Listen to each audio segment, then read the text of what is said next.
प्राचीन काल में एक सेठ जी के 7 बेटे और 7 बहुएं थी, जिनमें सबसे छोटी बहू जो थी वह बहुत ही सुशील, चरित्रवान और उसका कोई भाई नहीं था। तो एक दिन बड़ी बहू ने कहा कि आज हमें घर लीपने के लिए पीली मिट्टी लेने के लिए जाना पड़ेगा, तो तुम मेरे संग में पीली मिट्टी लेने के लिए चलो। छोटी बहू को लेकर के बड़ी बहू पीली मिट्टी लेने के लिए पहुंची, और जब वहां पर वो मिट्टी खोदने लगी तो मिट्टी को खोदते समय वहां जमीन में एक सर्प निकल आया। बड़ी बहू जब उस सर्प को मारने लगी तो छोटी बहू ने उस सर्प को बचाया और कहा, इसे क्यों मारती हो बहन, ये तो निरपराध है, इसका क्या अपराध है, इसे मत मारो। और उसने उस सर्प को बचा लिया। तो सर्प एक कोने में जाकर के बैठ गया, वह नाग एक कोने में जाकर के बैठ गया। मिट्टी खोद करके जब वो वहां से जाने लगी तो छोटी बहू ने कहा, मैं अभी लौट करके आती हूँ, तुम यहीं पर बैठे रहना। और घर जाकर के वह अपने घर के कामकाज के कारण सर्प को दिया हुआ वादा भूल गई और वह नहीं जा पाई। अगले दिन जब उसे उसका वादा याद आया तो वह सबको लेकर के वहां पर पहुंची और उसने जाकर के सर्प को हाथ जोड़ करके कहा, भैया मुझे क्षमा करो, मैं अपना वादा भूल गई थी, मुझे कल घर जाने के बाद में ध्यान नहीं रहा था। तो सर्प ने कहा कि तुमने मुझे अपना भाई बनाया है, इसलिए मैं तुम्हें नहीं काट रहा, वरना मुझे दिया हुआ वादा पूरा ना करने वाले को मैं डस लेता हूँ। लेकिन आज तुमने मुझे अपना भाई कहा है तो मैं तुम्हें अपनी बहन स्वीकारता हूँ।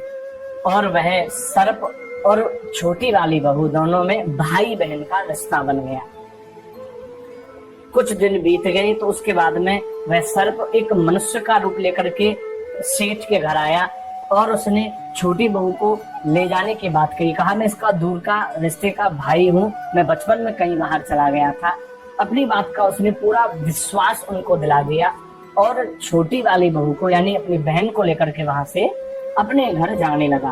और जाते समय उसने रास्ते में अपनी बहन को सारी बात बता दी, मैं वही सर्प हूँ जिसको तुमने बचाया था, इसलिए तुम मेरे साथ में मेरे घर चलो। जब सर्प के साथ में वह उसके घर गई तो वहां जाकर के उनका धन वैभव देख करके वह आश्चर्य में पड़ गई कि इतना ऐश्वर्य, इतना धन इनके यहाँ पास में है।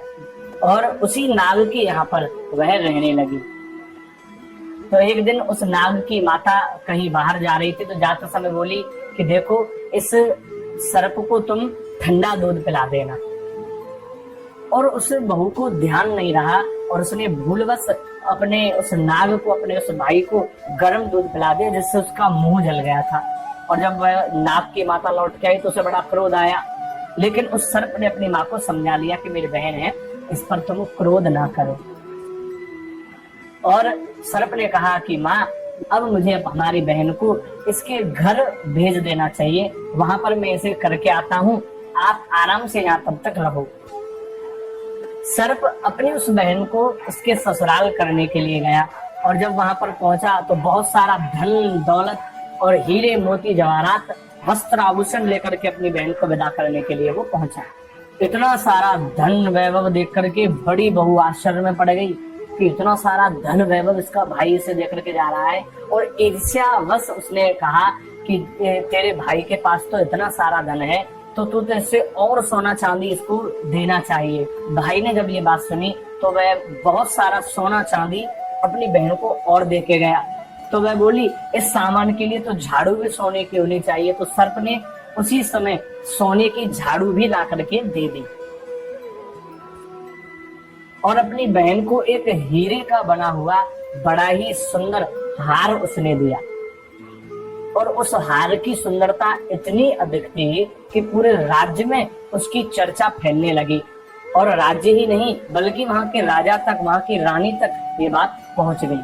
और रानी ने राजा से कहा, एक सेठ जी की जो 7वीं सबसे छोटी बहू है, उसके पास में कोई हीरे का ऐसा हार है जिसकी चर्चा पूरे राज्य में चल रही है, तो आप मुझे वो हार ला करके दो, मुझे वो हार चाहिए।